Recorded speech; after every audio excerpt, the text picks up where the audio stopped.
Assalamualaikum warahmatullahi wabarakatuh. Tak kenal maka tak sayang, maka dari itu sedikit perkenalan dari saya untuk mengawali video kali ini. Perkenalkan, nama saya Ipari Kesetar Minang Rahman dari kelas 5 Ekonomi Syariah C dengan NIM 1917201300. Ya, nomor absen terakhir dari kelas saya sendiri. Ya, sedikit menjelaskan dan sedikit memberitahu dan sedikit bertukar cerita ataupun bertukar pengetahuan terkait materi perpajakan. Ya, pada video kali ini saya akan mengangkat sebuah materi ataupun sebuah hal yang harus kita ketahui bersama, yaitu NPWP. NPWP adalah nomor pokok wajib pajak. Ya, hal ini sering terdengar ataupun sudah tidak asing dalam telinga teman-teman, dan mungkin akan teman-teman rasakan dan akan teman-teman gunakan dalam kehidupan sehari-hari ataupun kehidupan bernegara. Maka dari itu, NPWP adalah nomor tanda wajib pajak sebagai identitas dalam rangka memenuhi hak dan kewajiban perpajakan. Secara peraturan perundang-undangan yang mengatur NPWP adalah pasal 1 ayat 6 Undang-Undang nomor 16 tahun 2019.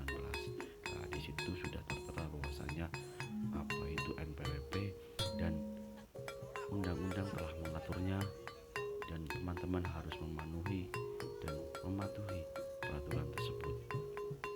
Ya, selanjutnya teman-teman juga harus tahu terkait fungsi dari NPWP tersebut. Teman-teman juga harus sedikit tahu dan teman-teman harus mengerti. Jadi teman-teman tidak salah dalam mengira dan sebagainya. Jadi teman-teman harus mengetahui fungsi dari NPWP itu. Jadi teman-teman juga harus tahu itu, dan teman-teman pasti ingin sekali menggunakan dan menjadikan NPWP itu sebagai landasan hukum teman-teman dan juga sebagai orang yang bijak, itu wajib pajak.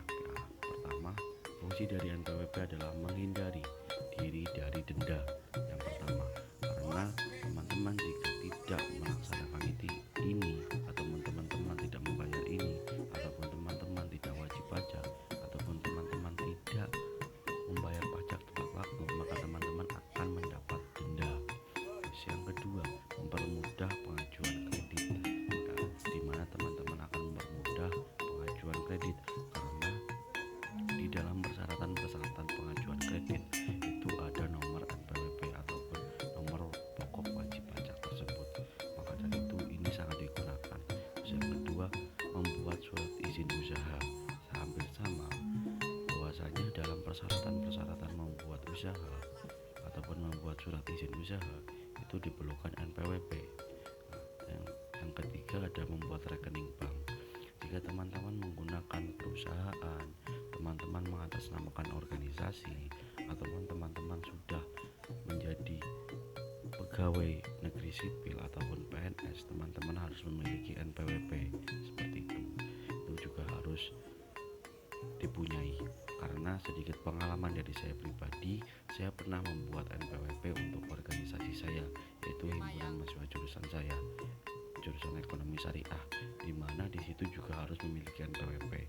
Karena organisasi saya tidak memiliki NPWP, maka dari itu saya menggunakan ataupun mengatasnamakan NPWP tersebut, yaitu mengatasnamakan NPWP dari universitas. Seperti itu.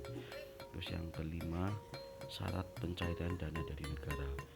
Jika teman-teman mendapatkan sebuah pencairan dana dari pemerintah, maka dari itu teman-teman harus memiliki NPWP sebagai salah satu persyaratannya di situ. Kemarin ada sedikit cerita juga bahwasanya ada beasiswa untuk organisasi lembaga kemahasiswaan di mana terdapat nominal 25 juta.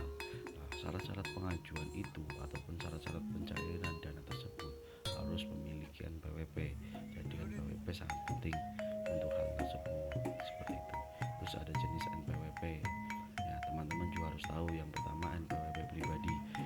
Jenis ini adalah kepemilikan NPWP secara individu atau perorangan dengan syarat yang telah mendapat pendapatan. Jadi teman-teman yang sudah memiliki pendapatan itu harus memiliki NPWP, dan NPWP itu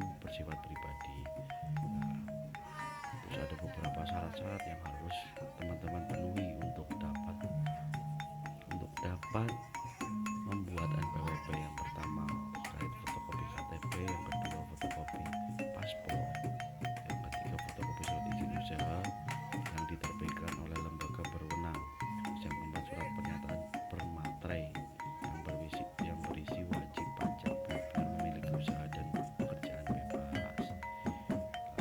Untuk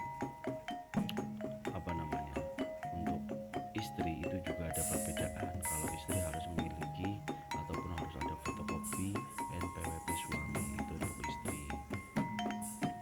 Terus ada juga yang kedua NPWP badan. NPWP badan adalah jenis NPWP yang kepemilikannya ditujukan pada badan usaha atau perusahaan yang telah mendapat pendapatan atas hasil keuntungan. Nah, seperti tadi yang saya jelaskan, bahwasanya jika teman-teman memiliki perusahaan ataupun teman-teman memiliki sebuah organisasi yang sudah menghasilkan atau sudah memiliki uang sendiri, teman-teman juga harus memiliki NPWP badan seperti itu. Siapa sih yang wajib memiliki NPWP? Nah, yang pertama adalah orang pribadi, yang kedua adalah hidup berpisah. Mungkin teman-teman belum tahu terkait hidup berpisah.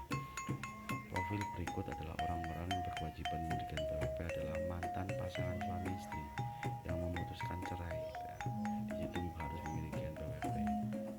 Yang ketiga adalah pisah harta, di mana suami istri yang tidak bercerai tapi menyepakati pemisahan kekayaan secara sejak awal menikah. Nah, itu juga salah satu bentuk memiliki NPWP. Maaf ya tadi sedikit tidak enak di tenggorokan.